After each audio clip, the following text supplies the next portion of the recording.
प्यारे आसमानी बाप, एक बार फिर से आपसे शुक्र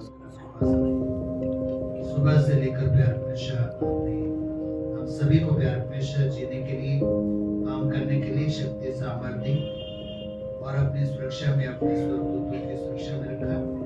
धन्यवाद प्यार हमेशा। इस समय आज की सभा में प्यार हमेशा आपके पवित्रात्मक हम स्वागत और सम्मान करते हैं। मुझे बोलने के लिए प्यार हमेशा वही शब्द दें जो प्यार हमेशा इस कलीसिया के लिए उचित और उपयोगी और समझने के लिए संदेश प्यार हमेशा धन्यवाद देते हैं। सभा को आरंभ से लेकर समापन तक आपकी उपस्थिति में चाहते हुए प्रार्थना प्यारे प्रभु यीशु के महान नाम से मांगते हैं, आमीन। एक बार फिर से आप सबको जय मसीह की। थोड़े से लोग हैं लेकिन कोई बात नहीं, ऐसे उत्तर भारत में ज्यादातर ऐसे होता है। लेकिन हम आगे बढ़ाएंगे इन लोगों को, जितने भी थोड़े से लोग हैं इनको बहुत बढ़ाएंगे। Hallelujah, hallelujah. सबसे पहले मैं चाहूंगा कि आप इसमें अपना इंट्रोडक्शन दे दो। मेरा नाम इमैनुअल है। इमैनुअल का अर्थ क्या होता है? परमेश्वर हमारे साथ। और यहाँ से करीबन 105 किलोमीटर की दूरी पर लाडवा शहर है। लाडवा शहर से 12 किलोमीटर की दूरी पर मेरा गांव है गनगौरी, जहाँ पर मैं पैदा हुआ। जब मैं पैदा हुआ था तब मेरा नाम डेविड रखा था, लेकिन मेरी मम्मी नाम भूल गई थी। जब स्कूल में नाम रखा तो मेरा नाम इमानुएल रखा। बाद में मैंने उसको स्पेलिंग को ठीक करवा दिया, IMMANUEL से करवा दिया। हालेलुया। क्योंकि मैं नाम के बहुत महत्व को बचपन से जानता हूँ कि नाम का एक महत्व होता है, गलत स्पेलिंग नहीं यूज करेंगे।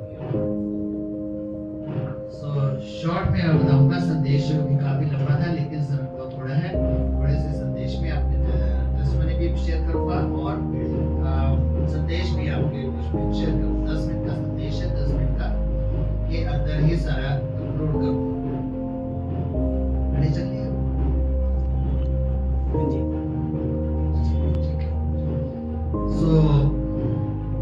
हम तीसरी पीढ़ी, मैं जो हूँ तीसरी पीढ़ी, हमारे परिवार जो है वो क्रिश्चियन में, भारत सरकार के कागज में भी, डॉक्यूमेंट्स में भी हम लोग क्रिश्चियन हैं। मैं बचपन से इस छानबीन में था कि हमारे पूर्वज क्रिश्चियन क्यों बने।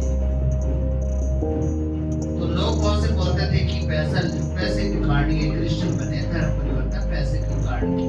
तो मेरी सोच थी कि यदि मेरे बाप दादों ने पैसे क्यों काट क्रिश्चियन धर्म को अपनाया हो तो मैं छोड़ दूं, मैं वापस हिंदू बन जाऊंगा। लेकिन तरफ सच्चाई को जानने के लिए बचपन से थे मेरे कि वास्तव में सच्चाई क्या है, इतने धर्म क्यों है, इतनी जातियां क्यों है, किसने बनाई, क्यों बनाई, क्या लाभ है, क्या हानियां हैं। ये सारी बाल की खाल उधेड़ने की जो मेरी जिज्ञासा बचपन से रही और आज भी जो मैं पढ़ाता भी हूँ, सिखाता भी हूँ, पूरे बारीकी तरीके से पढ़ाता हूँ, सिखाता हूँ। हालेलुया। आने वाले दिनों में परमेश्वर को मौका देगा 3 दिन की आपको अच्छे से आपके बात करके 3 दिन की बढ़िया से शिक्षा देंगे ताकि आपकी जड़ें मजबूत बन जाए। बचपन से दूसरी क्लास में बेटा, जब मैं 8 साल का था, 6 साल के बच्चे को दाखिल करते थे और 8 साल का दूसरी क्लास में जब था तब मैंने प्रभु यीशु की छोटे-छोटे बुकलेट्स आते थे, स्क्रिप्चर गिफ्ट मिशन बैंगलोर से, वो पढ़ना शुरू कर दिया था इस इंटेंशन की सोच के साथ कि मैंने सत्य को जाना। आज मैं 59 साल का हूँ, 59 years old मेरी उम्र है। मैं समझता हूँ शायद भाई साहब 59 के नहीं। अब ये मेरा समय है कि आपके बीच में और उत्तर भारत के अंदर और भारत के अंदर अच्छे से प्रभु का काम करना। हालेलुया। मैंने बचपन से खोजबीन की तीसरी क्लास में मैंने पढ़ना शुरू कर दिया था स्पीड में। चौथी क्लास में मेरा निर्णय हो गया था कि मैंने प्रभु यीशु के पीछे चलना।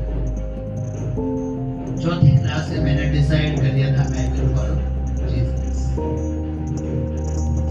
लेकिन कुछ मैं बातें देखता था कि यीशु की बातें जब मैं समाज के बीच में रहूंगा, दुनिया के बीच में सुनाऊंगा, तो यदि मैं उनको उत्तर नहीं दे सका तो अच्छी बात नहीं, बेइज्जती हो जाएगी।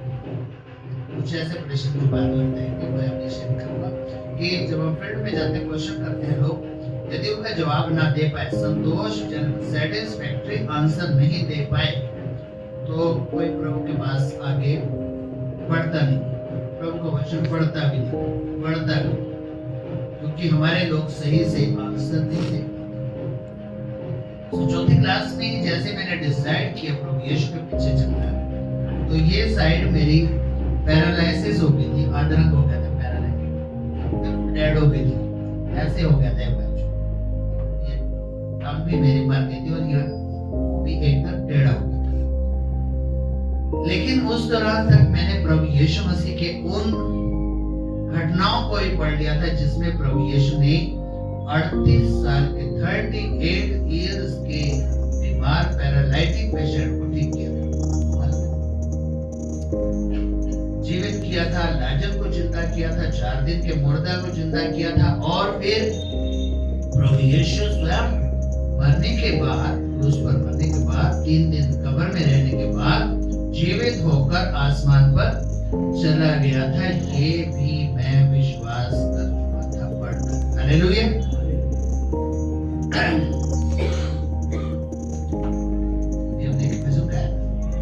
ताकि तू मैं गवाही तेरे जीव। इस गवाही तक मैं पहुंच गया था कि प्रभु यीशु जीवित होकर आसमान पर गए। तो मैंने चारपाई पर लेटे लेटे प्रेयर की, प्रभु जी यदि मेरे इस मुंह को ठीक करेगा, मैं 24 घंटे इस मुंह को प्रचार के लिए दे दूं। यदि मेरे बाप दादों ने और मुझे मैंने इतने पाप किए कि उनकी कोई माफी नहीं है, तो दूसरी मेरी प्रार्थना है कि प्रभु मुझे नरक में न जाने। मुझे मरना स्वीकार है, लेकिन मुझे नरक में जाना स्वीकार नहीं है। 2 प्रार्थनाओं में से कोई एक प्रार्थना प्रभु सुन लीजिए। 3 महीने चारपाई पे लेटे लेटे मैंने प्रार्थना की, क्योंकि जो डॉक्टर संगारा सिंह है, अभी जितना है उसने 2 में कार्बेट के इंजेक्शन लगा के मना कर दिया था, रिफ्यूज कर दिया था कि ये बच्चा बचेगा नहीं, ये मर जाएगा, 2-3 महीने के अंदर मर जाएगी। लेकिन मैं विश्वास करता था कि प्रभु मुझे ठीक करेगा, और सबसे पहले मैं इस डॉक्टर को ही प्रभु का संदेश दूंगा। आमीन। हालेलुया। तो उसी डॉक्टर के पास मैं स्क्रिप्चर गिफ्ट मिशन के बुकलेट्स लेकर सबसे पहले गया था। हालेलुया। उसकी फोटो मेरे पास है, अभी मैं उससे मिलता। हालेलुया। तो हमारा जो प्रभु है वो जीवित प्रभु है, और वह स्वर्ग में है, और हमारे बीच में उसका पवित्र आत्मा है। उसके पवित्र आत्मा के द्वारा हम बातचीत कर रहे हैं, और उसके पवित्र आत्मा में ही हम उसकी बातों को समझते हैं। हालेलुया। उसके बाद मैंने प्रभु के सामने कंडीशन रखी कि प्रभु जी मुझे कितना बोलना पड़ेगा। तो मेरे सामने एक बड़ा प्रश्न खड़ा हो गया कि मैंने गलत फैसला ले लिया। बहुत बोलना। तो फिर मैंने प्रभु के सामने कंडीशन रखी, प्रभु जी मुझे हर एक बोर्ड के एग्जाम में फर्स्ट डिवीजन चाहिए। क्योंकि हमारे पादरी साहब ये बोलते थे, जब मैं छोटा सा था तो पादरी साहब आके बोलते थे, खुशी मसीह उनका नाम था, सीए नहीं थे, बेटा पढ़ के क्या बनेगा। मेरा सीधा आंसर था कि मैंने पास पादरी बनना है। आज तो समय थोड़ा है, हमारा मिशन सॉन्ग है, हम यीशु मसीह के चेले हैं, दुनिया में धूम मचा देंगे, जो मेरे बचपन का ही गीत है, जो मैं अपने स्कूल के बच्चों को लेकर गाया करता था सैटरडे को, जो रिक्रिएशनल प्रोग्राम हुआ करता था। मैंने हर एक बोर्ड के एग्जाम में फर्स्ट डिवीजन से पास किया। फिर दोबारा से बगावत की समय आया जब मैंने हाई स्कूल पास कर लिया टॉप क्लास से। उस समय राजीव गांधी से मैंने दोस्ती कर ली। राजीव गांधी के समय आप थे, जब प्राइम मिनिस्टर, तो छोटे गांधी के समय में मैंने मैट्रिक पास कर ली थी और राजीव गांधी को मैंने चिट्ठी लिखी इंग्लिश में कि मुझे गवर्नमेंट नौकरी चाहिए। तो राजीव गांधी के ऑफिस से मेरे को लेटर आ गया, चिट्ठी आई। मैंने वहां से एम्प्लॉयमेंट एक्सचेंज में फोन गया। एम्प्लॉयमेंट एक्सचेंज वालों ने मुझे लेटर लिखा, come in our office, we will help you to provide government job. So क्या अगर मैं जाता मुझे गवर्नमेंट नौकरी मिलना चाहती, यदि मैं पीछे पड़ जाता गवर्नमेंट नौकरी मुझे श्योर मिल जाती। और भी मेरे काफी गवर्नमेंट ऑफिसर दोस्त थे, गवर्नमेंट नौकरी देना मेरे लिए कोई मुश्किल नहीं था। लेकिन फिर भी मैंने सोचा, मैंने अपनी बुद्धि का सहारा ना लेना, बचपन पढ़ते हैं। लेकिन मैंने बुद्धि का अपने सहारा लिया। मैंने कहा प्रभु जी कहाँ मैं जाऊंगा, लोगों के कैसे जाऊंगा, कितने सवाल करेंगे। मैं बात करता हूँ बचपन से, प्रभु जी ऐसा मेरी बात को मानते, मैं नौकरी करूंगा गवर्नमेंट और मैं जाता हूँ एम्प्लॉयमेंट एक्सचेंज में। मेरे सारे गाँव में पता चल गया था कि राजीव गांधी से इनकी दोस्ती है। कौन आया वहां से? मैंने प्रार्थना की प्रभु जी मैं जाऊँ एम्प्लॉयमेंट एक्सचेंज में जाता हूँ, नौकरी करूंगा। जो आत्मा बोलता है, Emmanuel, I was faithful unto you. Why you are not faithful unto me? मैं तो तेरे प्रति वफादार था, लेकिन तू मेरे प्रति वफादार क्यों नहीं है? कितने लोग हैं जो नरक के पथ पर भागे जा रहे हैं, मरने की तरफ भागे जा रहे हैं, कौन उनको सुनाएगा सुसमाचार? प्रभु जी प्लीज मेरी बात तो मैं करूँगा और साथ में सुसमाचार प्रचार ऐसे करके बचपन से बातें करता आज भी करता हूँ। ठीक है, ट्राई किया। जैसे ही मैं एम्प्लॉयमेंट एक्सचेंज पे गया, ऑफिस वाज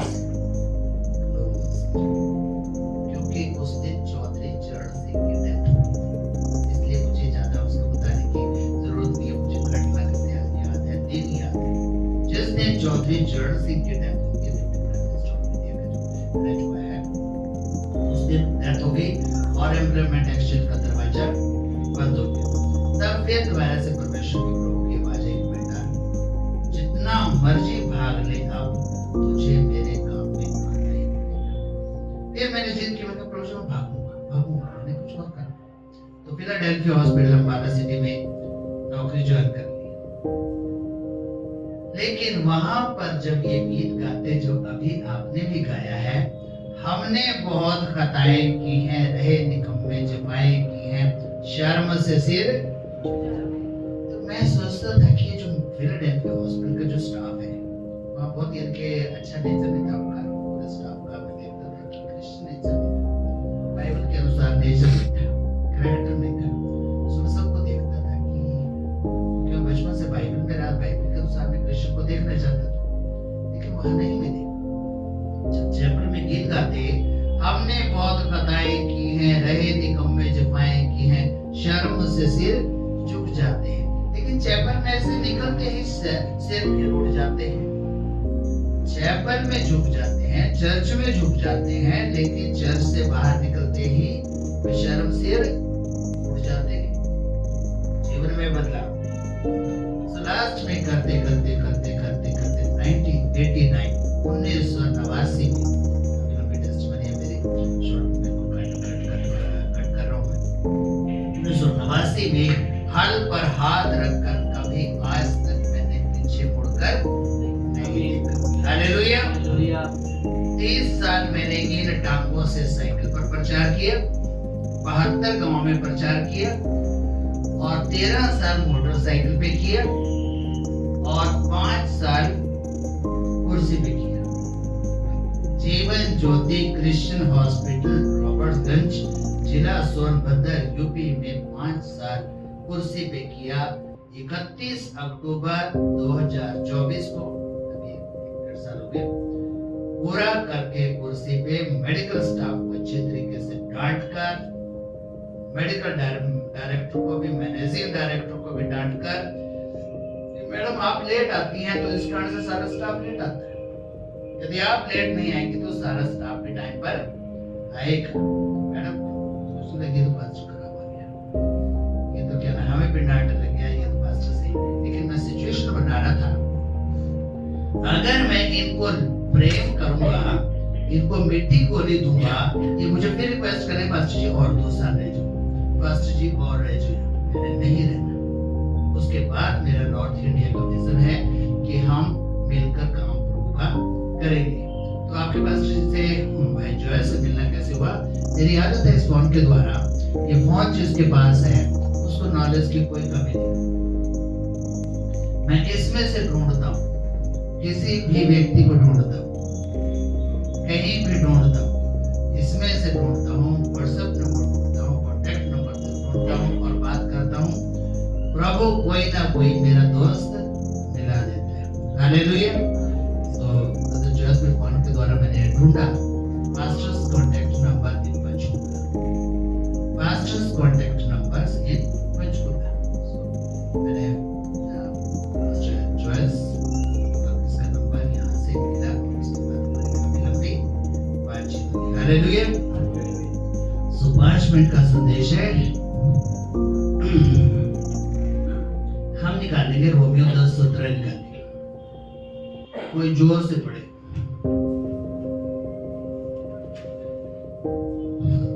रोमन्स 10:17।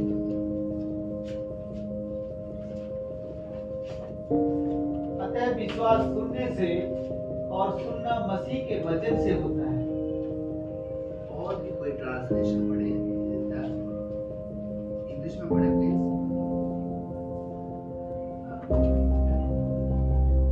Romans 10:17.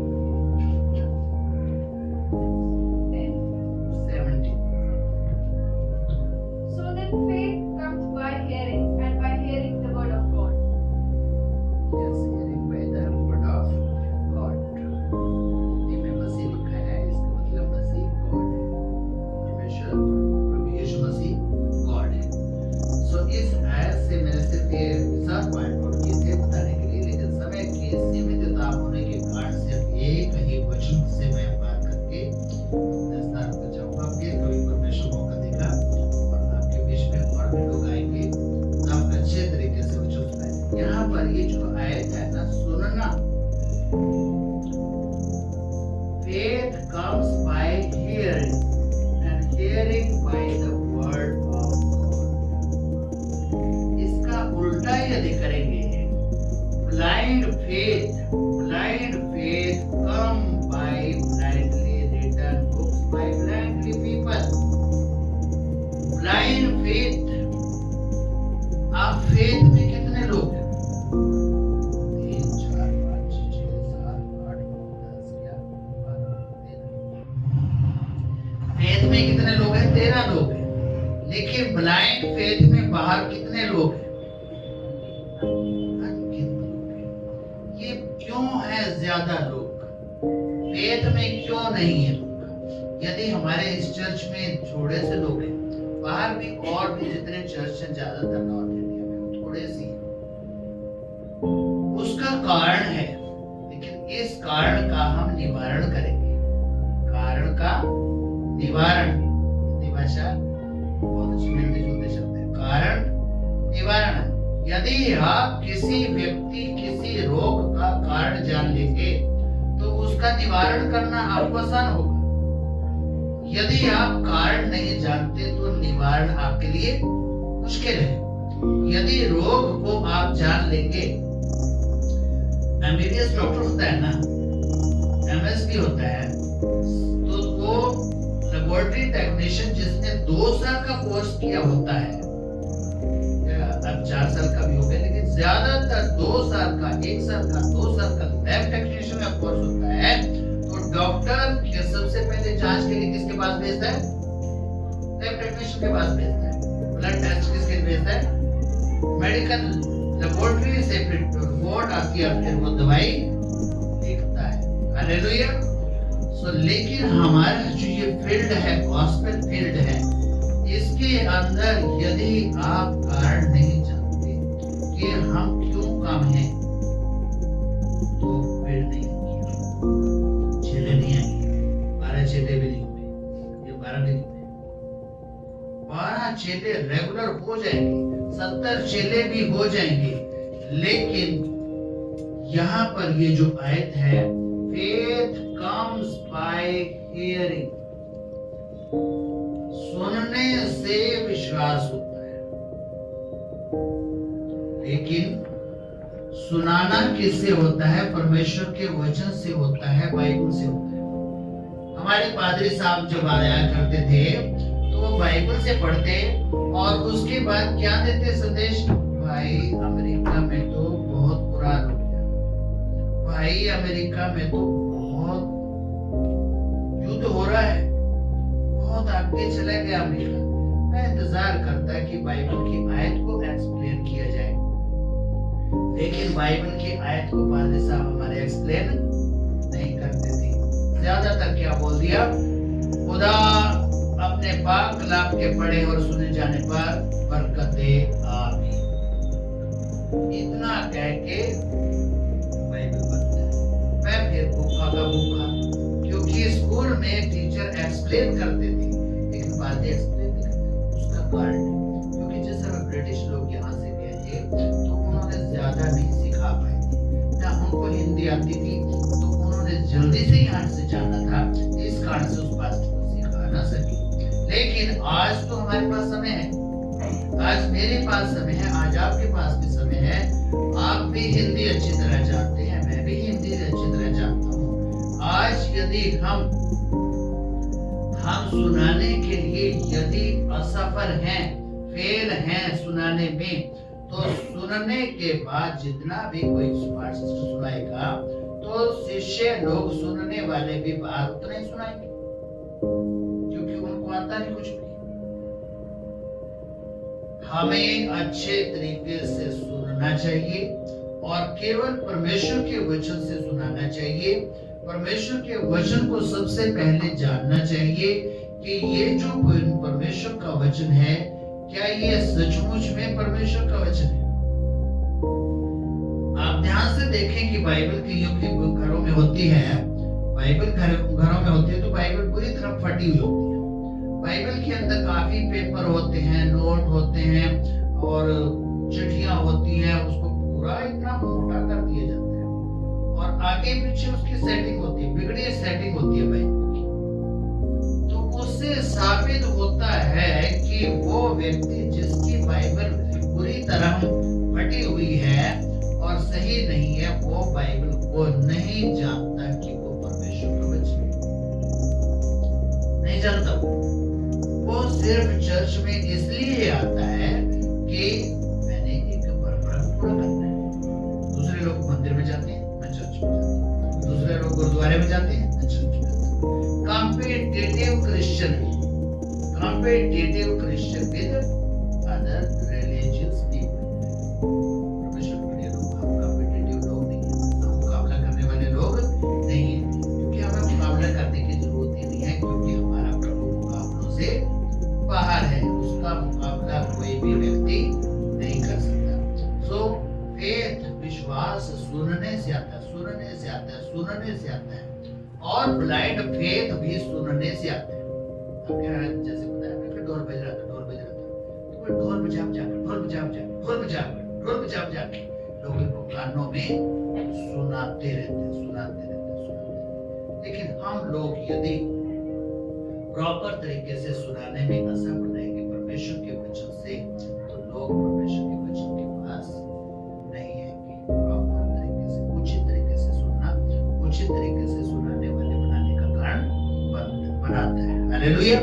काश के परमेश्वर आपको आशीष दे कि आप अच्छे तरीके से हमें जैसे परमेश्वर ने इक्विप किया, इस समय अच्छे तरीके से मैं आपको एक्सप्लेन कर सकता हूँ। अच्छे तरीके से परमेश्वर योग्यता दी है, इसमें सारी महिमा किसकी है? परमेश्वर की है। इसमें मेरा गर्व नहीं है। जो मैंने बचपन से गेन किया वो एक दिन आपको डिलीवर करना। हम 200 साल के हैं, पता नहीं अभी 10, 20, 25 साल, कितने साल परमेश्वर और हमें देगा, लेकिन अगली पीढ़ी को हमने अच्छे तरीके से परमेश्वर का वचन सुनाना, ताकि वे सुनकर अच्छे तरीके से उन लोगों को सुनाने वाले बन जाए जो ब्लाइंड फेथ फॉलो कर। हालेलुया। हम आइड फेथ फॉलोवर है। आइड आंखों से देख कर परख कर सकते हैं। परमेश्वर आज के वचन से आप सबको आशीष दे। आइए अपने सिर को झुकाएंगे।